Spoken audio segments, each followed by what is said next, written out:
Hello everyone, welcome to our daily physics problem, day 6. So today we're going to look at a problem that's probably the most simple problem ever solved algebraically, but it's very hard to think about and get your head around the physical concept behind this problem. So let's first read the problem.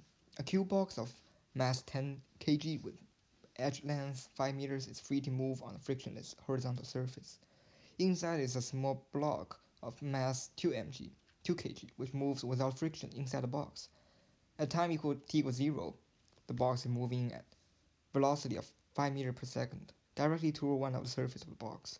While the box is initially at rest, and the collision is inelastic, after 1 minute, what is the displacement x of the system from the original position? So I want you to pause the video, try your own. After you try, come back to the video, and I'll show you how I did it.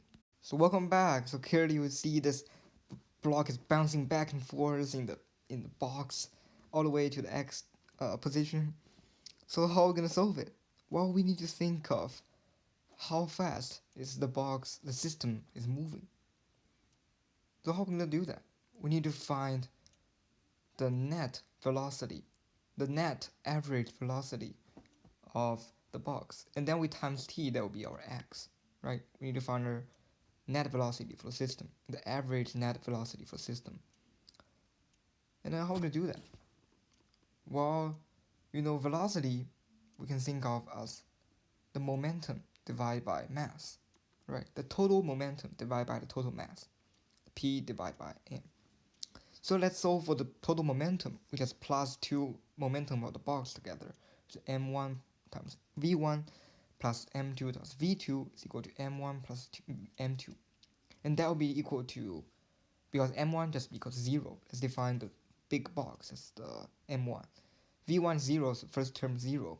Then we have 2 kg plus times 5 m per second divided by 10 plus 2 kg, which we have 10 meters per second kilogram divided by 12 kg. It's equal to 5 divided by 6 meters per second. So that will be our net velocity. We solve velocity. Then displacement will just be velocity times time. So we have 1 minute, which is 60 seconds, times the net average velocity of the system. We got our final answer, which is 50.